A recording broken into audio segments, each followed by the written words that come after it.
బంగ్లాదేశ్ మాజీ ప్రధాని షేక్ హసీనా విషయంలో భారత్ ఎటూ తేల్చుకోలేకపోతుంది. రిజర్వేషన్ల రగడతో భారత్ వచ్చిన హసీనాకు నెల రోజులకు పైగా ఆశ్రయం కల్పిస్తున్నారు. ఆమెపై బంగ్లాదేశ్ లో పదుల సంఖ్యలో కేసులు నమోదవుతున్న నేపథ్యంలో తమకు అప్పగించాలని బంగ్లాదేశ్ డిమాండ్ చేస్తుంది.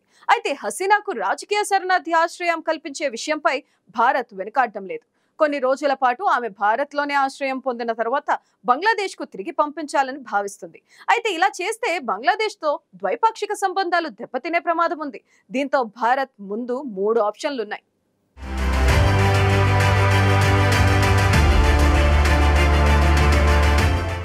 బంగ్లాదేశ్ మాజీ ప్రధాని షేక్ హసీనా భారత్కు వచ్చి సుమారు నెల రోజులవుతోంది. బంగ్లాదేశ్లో రిజర్వేషన్ల వ్యతిరేకంగా అల్లర్లు జరగడంతో ఆమె తన ప్రధాన పదవికి రాజీనామా చేసి భారత్ వచ్చేశారు. అప్పటి నుంచి ఆమె ఇక్కడే ఉంటున్నారు. హసీనాతో పాటు ఆమె సోదరి షేక్ రెహానాలకు అత్యంత కట్టుదిట్టమైన భద్రత కల్పించడంతో పాటు వారికి కావలసిన ఏర్పాట్లు చేసింది భారత్. అయితే ఇప్పటి వరకు షేక్ హసీనా విషయంలో భారత్ ఇంకా తన తుది నిర్ణయాన్ని అధికారికంగా వెల్లడించలేదు. బంగ్లాదేశ్ ప్రభుత్వం మాత్రం షేక్ హసీనా దౌత్య అధికారిక పాస్పోర్ట్ను ఇటీవల రద్దు చేసింది. అంతేకాక ఆమెపై బంగ్లాదేశ్లో అనేక కేసులు నమోదవుతున్నాయి. ఈ నేపథ్యంలో ఆమెను బంగ్లాదేశ్కు తిరిగి అప్పగించాలనే డిమాండ్ ఎక్కువగా వినిపిస్తోంది. ఇప్పటికే అక్కడి బీఎన్పీ పార్టీ భారత్పై ఆగ్రహం వ్యక్తం చేస్తోంది. తాజాగా తాత్కాలిక ప్రభుత్వం సైతం భారత్ హసీనాను అప్పగిస్తుందా లేదా అని ప్రశ్నిస్తోంది. దీంతో షేక్ హసీనా విషయంలో భారత్ వైఖరి ఏంటి అనేది చర్చనీయాంశంగా మారింది. హసీనా విషయంలో భారత్ ముందు మొత్తం 3 ఆప్షన్లున్నాయి.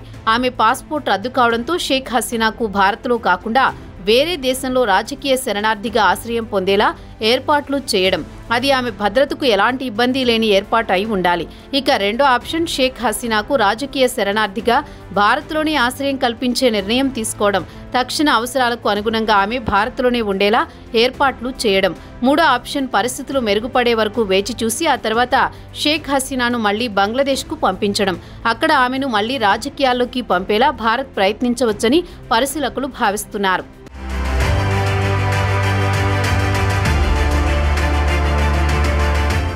ప్రస్తుతం బంగ్లాదేశ్లో హసీనాకు చెందిన అవామీ లీగ్ పార్టీ ఇంకా అక్కడ ఉనికిలోనే ఉంది. హసీనా తన దేశానికి వెళ్లిన తర్వాత మళ్లీ పార్టీ బాధ్యతలు చేపట్టవచ్చు. అయితే భారత్కు మొదటి ఆప్షన్ మంచిదని దౌత్య వ్యవహారాల నిపుణులు కొందరు సూచిస్తున్నారు. షేక్ హసీనా భారత్లోనే ఉంటే అది భారత్ బంగ్లాదేశ్ల మధ్య ద్వైపాక్షిక సంబంధాలపై ప్రతికూల ప్రభావం చూపొచ్చు. భారత్ బంగ్లాదేశ్ ఖైదీల అప్పగింత ఒప్పందం కింద షేక్ హసీనాను అప్పగించాలని ఢాకా నుంచి అభ్యర్థన వస్తే భారత్ దాన్ని తిరస్కరించవచ్చు.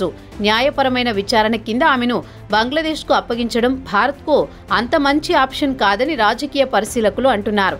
షేక్ హసీనా అత్యవసరంగా భారత్కు రావడం, బంగ్లాదేశ్లో పరిస్థితులపై భారత విదేశీ వ్యవహారాల మంత్రి జయశంకర్ ఆగస్టు 6న భారత పార్లమెంట్లో మాట్లాడారు. ప్రస్తుతం ఆమెకు భారత్లో ఆశ్రయం కల్పిస్తున్నామని చెప్పారు. కానీ అప్పటి నుంచి హసీనా విషయంలో కేంద్ర ప్రభుత్వం ఎలాంటి అధికారిక ప్రకటన చేయలేదు. హసీనాను సురక్షితంగా మరో దేశానికి పంపేందుకు భారత్ ప్రయత్నిస్తున్నట్లుగా తెలుస్తోంది. ఇప్పటికే ఆమె యూకే వీసా కోసం అప్లై చేసుకోగా అక్కడి ప్రభుత్వం తిరస్కరించింది. దీంతో ఆమెకు రాజకీయ శరణార్థిగా ఆశ్రయం ఇచ్చి ఎక్కువ కాలం ఇక్కడే ఉంచేందుకు భారత్ సైతం వెనుకాడడం లేదు.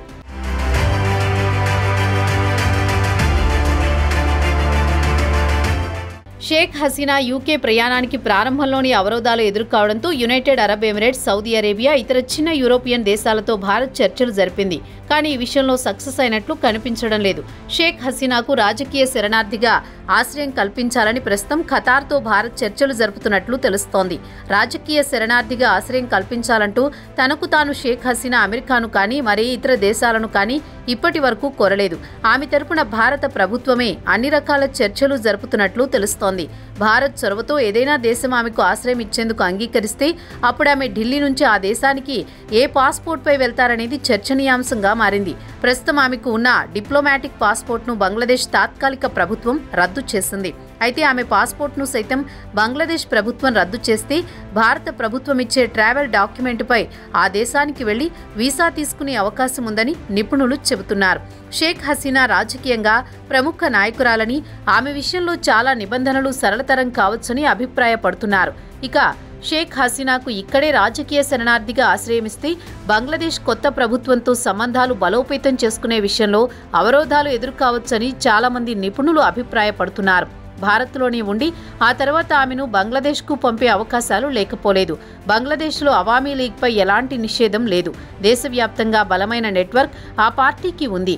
పార్టీ సుప్రీం నేతగా రాబోయే రోజుల్లో షేక్ హసీనా తిరిగి బంగ్లాదేశ్ వెళ్తారని కొందరు భావిస్తున్నారు. బంగ్లాదేశ్లో ఆమెపై నమోదైన కేసుల్లో ఆమె కోర్టు విచారణను ఎదుర్కోవచ్చని, వచ్చే ఎన్నికల్లో ఆమె పాల్గొనకపోవచ్చని కొందరు అభిప్రాయపడుతున్నారు. కానీ తిరిగి ఆ దేశానికి వెళ్లి రాజకీయాల్లో మళ్లీ చక్రం తిప్పడాన్ని ఆపడం కష్టమని అభిప్రాయపడుతున్నారు.